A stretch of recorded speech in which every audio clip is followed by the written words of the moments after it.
The four of them went on a week-long trip to Corfu. By four, I mean my wife Kirsty and her three best friends from school, Laura, Jane, and Shona. They were inseparable and tried to spend a couple of short weekend breaks together every year. I didn't mind because in return, I got a couple of weekends of golf. The week-long trip was unusual, but the package was last minute and cheaper than some of their weekend trips. With short notice of rest time, they would fly out on Monday and return the following Sunday. This left me, Mark, in charge of our 15-year-old son, Jake, and 8-year-old Chloe. Not to say I can't cook, but Kirsty left pre-prepared meals for the week, so that God forbid I poison the children. The week started well, thanks to the help of both sets of parents. I managed to work, run to school, attend sports and dance clubs. I was getting pretty good at being a domestic goddess, thanks in part to Kirsty's instructions for the washing machine. Kirsty called several times, mainly to check that I had not done any permanent damage, but also to remind the children that she missed them and loved us all. So we made it through the week, and I was with John and Tony, Shauna and Jane's husbands, waiting for the girls at the airport. Laura was still single. The kids stayed home, engrossed in their devices, and I was at the stage where I trusted Jake to look after Chloe for a short time. I saw Sean and Jane trudge through the arrivals hall, looking tired, followed soon after by Laura, but there was no sign of Kirsty. The other girls' greetings seemed a little hesitant while I was still looking for her. Laura asked if I had received any letters from Kirsty. I had no idea what she was talking about. The girls looked at each other warily when Laura said that Kirsty had sent a letter which I was supposed to read, which explained why Kirsty hadn't come home. I immediately thought she must have been sick or had an accident and asked if she was okay. I was assured that she was fine, but that she had decided to stay with friends for a couple of days. I never received any clear answers to my subsequent barrage of questions. I left the airport feeling both anxious and humiliated. When I got home, I eagerly turned on my computer, and it turned out that an email had arrived just after I left for the airport. It was no more than what Laura said. Just because she met with friends, she had the opportunity to take a short boat trip, and she stayed a few days to do it. I hoped that everything was fine with us, and that the children had gotten used to my cooking, and at the end I wrote that she loved us and would return home soon. I couldn't understand why she hadn't called and mentioned the extra stay, and then I realized she hadn't called at all for the last couple of days. And what kind of friends are they? I couldn't figure out who it could be. I called her on her cell phone, but the call went to voicemail, so my message was short and sweet. Try to pick up the phone. Perhaps she is on a voyage where there is no connection, but I had a very uneasy feeling. I tried calling again, but there was still no answer. Then I started calling 3 of her friends. They had to know something. Shauna's husband, John, said that I should come to their house at 9 o'clock in the evening. When I arrived, all the other girls and Tony were there, and the situation seemed tense. John started the conversation. "Mark needs to know what happened. Come on, Shauna." "Last night we met a few guys at a pool party in the harbor and went to their house for drinks. It was a simple party." Kirsty started talking to the owner of the house, a guy named Samuel. Tony interrupted. "According to the version Jane told me, there was more to it. Kissing and cuddling, they were all having a great time on some rich bastard's yacht." Shona looked at Jane, but Laura spoke up. "It wasn't like that. A couple of guys tried to hit on us, but we brushed them off, and when they got too pushy, we left. Well, we left, but Kirsty stayed." "Crap," I said, although I didn't realize it. I tried to convince her to come with us, but she was determined to stay. Shauna chimed in. "They didn't do anything, Mark. They just talked." "I guess she didn't come back to the room with you."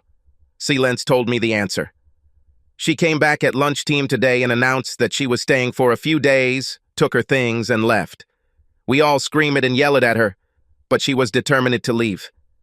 We don't understand what happened to her, but we didn't try to dissuade her. So she stayed there with some millionaire." "I guess so," was the most helpful answer I received. More things were said, but we kept going in circles. The guys were furious. While I was in complete disbelief, it was so they don't like it at her, which just didn't make sense. I returned home on autopilot, dealt with the kids, and collapsed into bed, exhausted but unable to sleep. My world collapsed. The next morning, I woke up late and rushed around the house frantically, trying to get the kids ready, make lunches, and get them both to school. Being late for work, I missed the start of a meeting with a client, much to the displeasure of my manager. Still, nothing was heard from Kirsty. There had been a rush at work all day, and I was late picking Chloe up. Luckily, Shauna, Jane, and their children were with her in the schoolyard. They saw how excited I was and offered to help for the rest of the week. They asked about Kirsty's letter, and I told them how little was written there. I was still completely in the dark. On Monday evening, Kirsty finally called me and apologized for not calling, saying she had no signal. Without taking a breath, she talked about the opportunity to go on a sea voyage with friends and how this opportunity was too good to pass up. I let her continue and then said, "So, will you stay with Samuel on his yacht?" The silence was deafening. "Mark, it's not what you think. I think you live with a millionaire, you left your husband, you humiliated me in front of our friends, and you don't have the decency to keep in touch with your children. It's just a few days. I'll be back on Thursday. Don't worry about returning at all." I hung up. What kind of complete bitch is this? The phone rang several times, but I ignored it. Received SMS. "Sorry, the first flight is tomorrow at 15 hours. We need to talk. Tell the children I love them." My anger reached new heights of "we need to talk" and "tell the kids I love them" after she ignored them. She has to be kidding. The next day, I asked her parents to look after the children. They were shocked by her action, but asked me to listen to her version before deciding anything. The children also started asking questions. I wasn't going to pick her up, so she dragged her suitcase through the door at 8 o'clock in the evening. I said nothing and looked at her silently. "Sorry, Mark, I didn't think so. It was an opportunity to take a break from everything, and I took advantage of it. I just didn't think about what it would look like. You probably think I'm an idiot. You stayed on his yacht, although the others begged you to return to the hotel with them. He was nice. We were just talking." Fuck off, Kirsty. You don't abandon your family for a simple conversation with someone nice. For 3 days, you were just talking? Basically, yes, but I didn't have sex with him. I don't believe you, and even if I didn't, you still left me for another man. I didn't leave you. I just had the opportunity to travel freely, and there were other people there. Samuel is a true gentleman, a truly generous host, and a good listener. So, I'm not listening to you. No, that's not the point. You're listening, but this is a kind of escape from our ordinary life, as if I can choose anything and be free. Our life is a little stagnant, a little, well, boring. You're probably kidding. This is the life you wanted, children and a home. It's because of you that we stopped traveling and gave up most of our activities. It was you who wanted a bigger house and to save money. The children were too young to travel. There was no way to take time off from work. There was always some excuse. Is it really that? Or is it that you had a chance to have sex with a millionaire? I don't know, Mark. I just felt different there. We got along so well, and I think we developed, connection. I have simply no words. Have you fallen in love with him, or is it just lust? Damn it. I didn't have sex with him. I noticed the wording of her comment. Didn't have sex with him, but slept with him, I guess. Finally, she nodded with tears in her eyes. How charming. And you kissed and caressed. Another nod and more tears. I had to leave before my head exploded. You need to see the children. They are with their mother. I hope you can better explain to them what you are up to before I do. I ran out, hearing Kirsty calling out to me behind me. I was in the pub for an hour before Tony found me. He brought himself a beer and sat down next to him. Sorry, buddy, there's a whole hunt going on for you. Kirsty called Laura, and they're looking for you. He made a couple of calls to say he had found me. John arrived shortly after. If it's any consolation, the girls are furious with her too. Her actions left them in the shitter. We are unhappy with our wives and still ask questions and compare answers to see if there is something more to it. I asked if there was anything new, but they thought not. What will you do?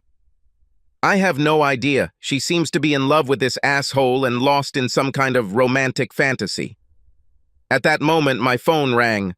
Please come home. We need to talk. No, like you before. I don't want to go back, I answered. It rang again and I turned it off. Kirsty. It was past midnight when Tony helped Mark back into the house. I've never seen him so drunk. I tried to help, but Mark looked at me with absolute contempt. Tony managed to get him into bed and he fell asleep immediately. I had just begun to thank Tony for his help when he interrupted me. What are you doing with him, Kirsty? It's bad enough that you didn't come back, but now he thinks you're in love with some guy.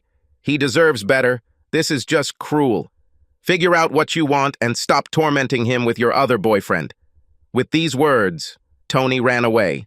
I looked at Mark and was very upset. Tony is right, he doesn't deserve this. I'm selfish. He barely moved while I undressed him and put him to bed, leaving a basin, a glass of water, and 2 aspirin nearby. I was so confused. Mark is such a good man and a great father, and I hurt him. I still love him and cannot explain my actions with Samuel. Maybe because Samuel only looked at me and talked to me, and not to Kirsty, his wife or mother, he made me feel special. Anyway, I need to forget about all this and become a good wife and mother again. At this moment, I received an SMS. Are you okay? It was from Samuel and I ignored it. The truth was that I was far from okay. I hurt the people I love. Besides Mark, I have to make it up to Jake and Chloe. They knew something was wrong. Then, in front of my friends, whom I put in an awkward situation. The looks of disappointment I received from Mom and Dad when I went to pick up the kids were devastating. The next morning, I tried to talk to Mark, but he wasn't interested and seemed annoyed that I saw him drunk. His only words were, "Don't worry, this won't happen again." He went to work, looking shabby, and I started getting the kids ready for school. This was the beginning of trying to return to normal life. Over the next few days, I kept getting more text messages from Samuel, worrying me and asking if I was okay. I resisted the urge to answer them. Days passed, and I still couldn't get through to Mark. We talked only about business, and for the sake of the children, we tried to maintain a pleasant facade, but everything was terrible. I started to cry again when the phone rang. I answered without looking. It was Samuel. When he heard how things were and how upset I was, I could barely stop him from coming for me. I repeated the conversation that had taken place the day I returned, about how much I loved my husband and children, and that I should return to them. Then I explained all the pain we had caused them. He said he was lonely and that he missed me. I felt the same way, even though I live in a house full of people. He asked if he could see me to make sure I was okay. I refused, but he continued to insist, saying that he would book a local hotel and begged me to meet. Samuel kept texting and calling, and eventually, while the kids were at school and Mark was at work, I went to his place for lunch. He hadn't changed and was still worried about me. It was a relief to have someone I could talk to. We chatted casually, and for the first time in weeks I felt better. I agreed to meet him next week. The more Mark moved away, the closer Samuel became. He was so caring and apologized for the problems he caused me. I was so pleased to see him. He felt like my only friend. At the 4th dinner, I went to his hotel room and we made love for the first time. I was overwhelmed with emotions. This feeling was amazing. Not that Samuel was better than Mark, but it was new and exciting. Plus, I hadn't had sex since I went on vacation, which made the sensation even worse. Samuel was delighted and called it an honor to be with me. After that, we hugged and made love again, but not like with Mark. I felt free and could open up. She returned home late and found Mark sleeping on a blanket in Chloe's room. They both fell asleep as he read her a bedtime story. I felt absolutely terrible. I carefully woke him up and put him in my bed, but he quickly fell asleep again. I crawled under the covers next to him and cried until I fell asleep. I wanted to take care of Mark so much, but I thought I was falling in love with Samuel. It was all so confusing and I found myself in the most terrible dilemma. I tried to think about what would be best for Mark. If I really love him, wouldn't it be better to just leave? Am I trying to protect Mark or am I just being a coward? I missed the opportunity to ask him for advice. He always knows how to do the right thing. I arranged to meet Samuel again, this time for dinner, and wanted to make it special. My mom had the kids, and Mark was away with the kids for a sleepover.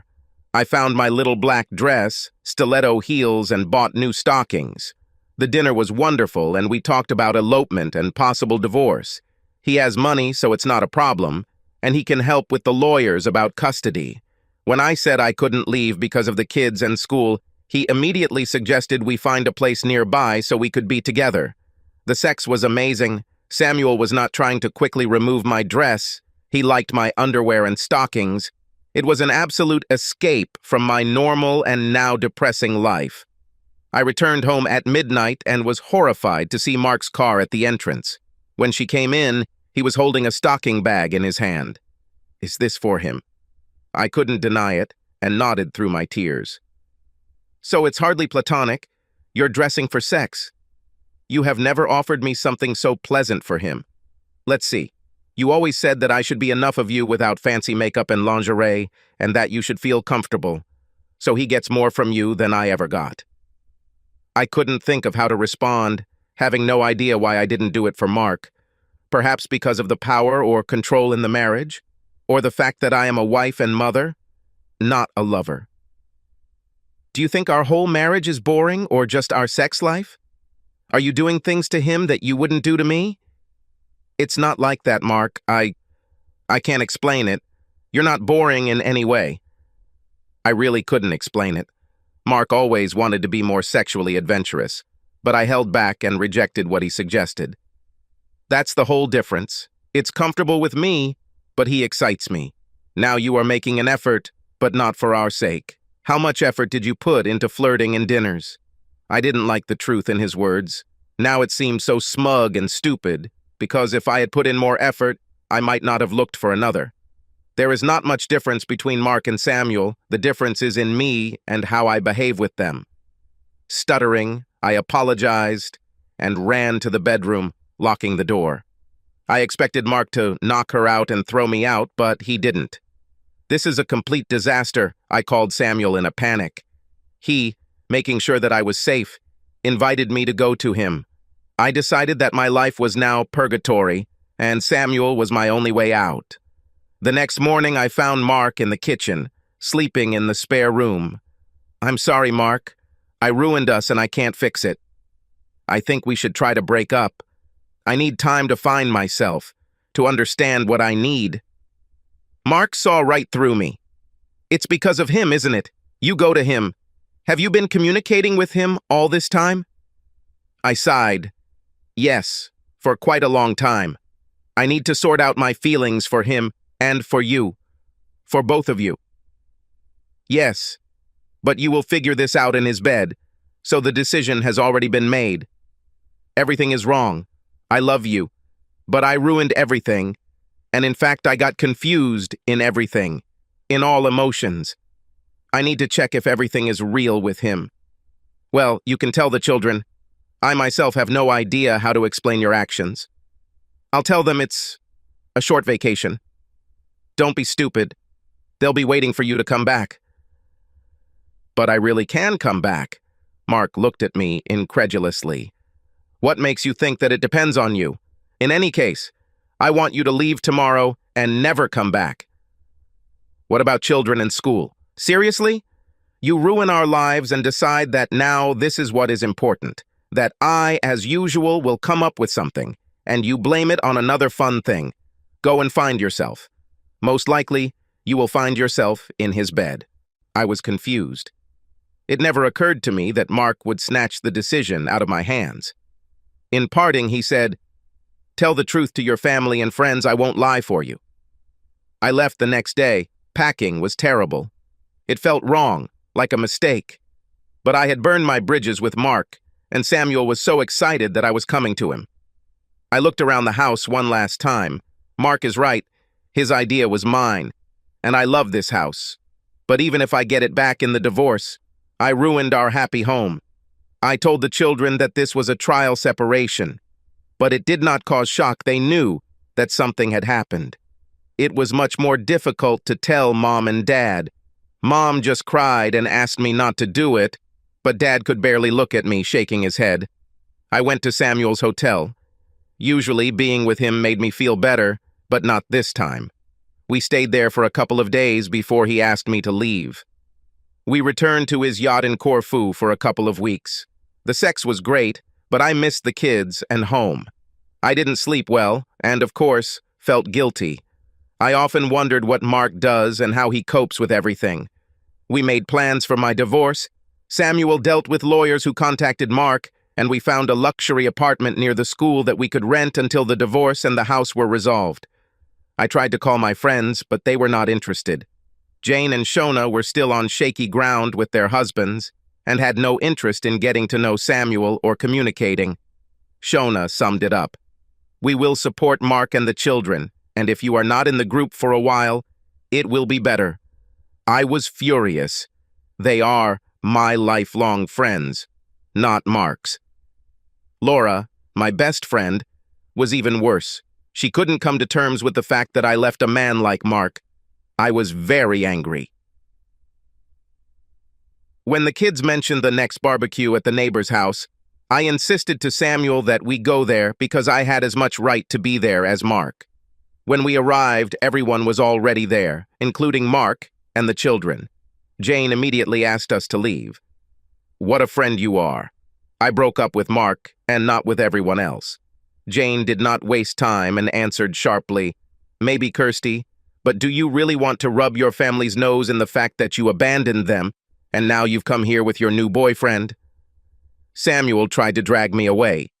Mark and most of the others just looked confused. Jake brought me to my senses.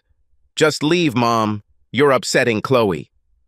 I turned in horror and saw Chloe crying, and then running into Mark's lap, burying her little face in his chest. Everyone else stared at me, and I let Samuel lead me away. I was so upset. I felt like I was losing everyone, not just Mark. Mark, she wasted no time and filed for divorce. I was worried that I would lose my children and friends.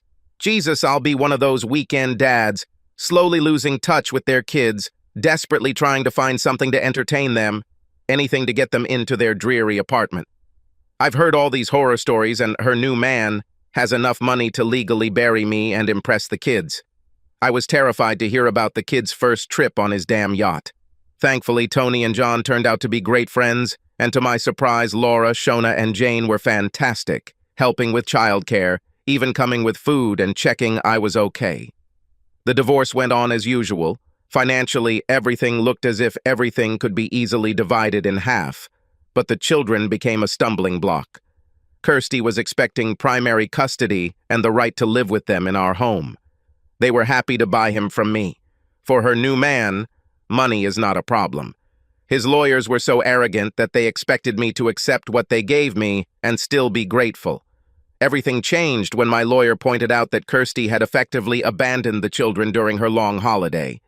Then she abandoned them again, sailing away with Samuel for several weeks on his yacht.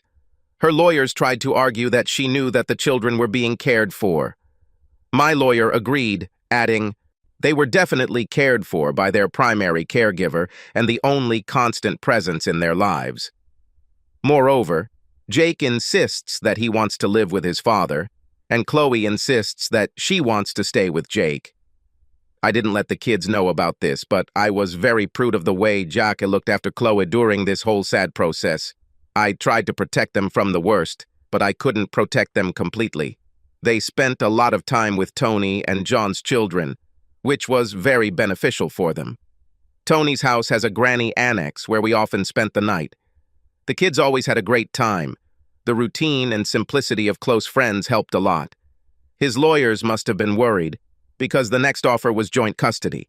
I thought about trying to get sole custody through the courts, but it was risky, and it would be better for the children if we could agree on a compromise. In the end, we agreed that the children would be with me for half the week. I would pick them up from Wednesday to Friday lunchtime and leave them with me for the weekend, if it was mine. I also insisted that each of us be able to attend school and sporting events with them. Kirsty was never interested in it, but I knew it would give me more access, and I liked being part of it. The stumbling block was the house. I refused their offer to buy out my part and insisted on selling it. I think Samuel was happy with it, but I knew it would upset Kirsty, which was a shame, No, really, honestly. I wasn't worried about where to live as Tony offered to let us use the annex for as long as we wanted for a minimal rent. The payment was much less than our previous mortgage, and I thought I could use the money for other needs until we decided on a permanent home. On the day we were supposed to sign the divorce papers, Kirsty came to see me. She was reminiscing about past times and how good we were together, and I assumed that wouldn't help either of us. Then, out of the blue, she said, "Maybe we shouldn't do this?" I lost my temper. "It was you who abandoned our marriage and rushed to get a divorce, but now you're not sure." "You are crazy?" "Maybe so. I left because I thought you would never forgive my actions. I made a mistake and just continued to dig an even deeper hole." "What's the matter? Isn't everything a bed of roses with a new man?" "He's not you, but I miss us and our life together." The thought of a happy life with Kirsty flashed before me, including everything we had planned and talked about. But it was unrealistic. She is not what I imagined her to be. Superficial. That's the word that popped into my head. "Just sign the papers and go, Kirsty." I went back to the pub to celebrate my divorce with the guys when John said, "We're happy to fight with you, but maybe we can do something more constructive. What do you want out of life? You know, from a broader perspective. The meaning of life and all that." For John, it was very profound. I had no idea, but it dawned on me that I could have options, ambitions, doing what I loved. Of course, the priority is the children, but perhaps I can do something more than just survive. On those days when the children were not with me, I had free time. I started cycling, jogging, and walking again, and started to feel better. Being left for another man was a huge blow to my self-esteem. Working out naturally led to some weight loss, which I enjoyed, and gave me some of my confidence back. Children have even started to take part in some of these activities. Shauna tried to get me to start dating, but I wasn't ready, and I definitely felt shy. I was afraid to start from scratch with someone new. Shauna and Jane often invited us to dinner with their families, and Laura brought us food every Thursday. The kids were grateful. I managed most things around the house, but cooking was something new to me, and yet I was getting better, little by little. I asked Jane why they were all so nice to me. After all, they were Kirsty's friends, not mine. She laughed. "The great thing about you, Mark, is that you have no idea how much people like you. You have always been there for us and our children without a second thought, and we just repay you." I was truly touched and blushed like an embarrassed teenager. I started organizing weekend trips with the kids, lots of sports and outdoor activities. They loved it, and so did I. We often went with other families and Laura. When Kirsty had children, I went on long hikes and trips and went to the mountains. I got interested again and got in touch with some old friends I used to climb with and got back into it too. It was great to meet them again. We immediately went back to the old friendship that I missed when marriage and children came along. Living in the annex meant I had less to do with renovations, and I even had some extra money to spare. I saved it up and took the kids on a trip to the Andes in the summer, including a trip to Machu Picchu. They really enjoyed it, and we started planning our next trip, possibly to the Alps. My climbing buddies were looking at options there too. Things got a little weird after that. I was sure Laura was starting to flirt with me a little, and Kirsty was getting more and more close to me every time the kids were handed over. Kirsty. The kids called from vacation and were so excited that Jake even overcame his usual teenage shyness. I saw a photo of Mark on social networks where he and his children were in Machu Picchu. When I looked through the children's pages, there were hundreds of photographs of amazing places, swimming, flying, and adventures. I wondered if I was the one who stopped him from doing all this before, because now his life seemed not boring at all. Mark's pages included some scary rock climbing photos with faces I vaguely recognized from our wedding day. But the worst of all were the photos from camping trips and barbecues with Jane, Shauna, and Laura and their families. I couldn't understand my feelings until I realized that it was jealousy, which seemed inexplicable, because I was the one who gave up such a life. When I suggested that the children spend their vacation on a yacht, they did not show much interest. Still couldn't find contact with Samuel. I asked what kind of vacation they liked, and they answered that it was better with Dad because he does what needs to be done. I suggested that we go to Disney with them. At least they were happy about that. But I don't think Samuel was very happy. Living with someone is completely different than dating every now and then. Once the novelty wore off, I realized that Samuel looked a lot like my ex-husband. He's cute, but no better than Mark. They are both essentially good people. Samuel had difficulty adjusting to life with children and the amount of time it took up. We couldn't just pick up and go on a trip at any moment, leaving them behind.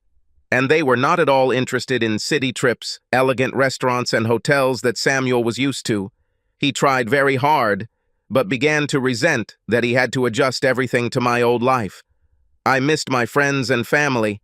I missed Mark. I thought about him often, remembering the quiet comfort of each other's company. What was missing was just having him around, my best friend, who always gave great advice and always found a way to make everything better.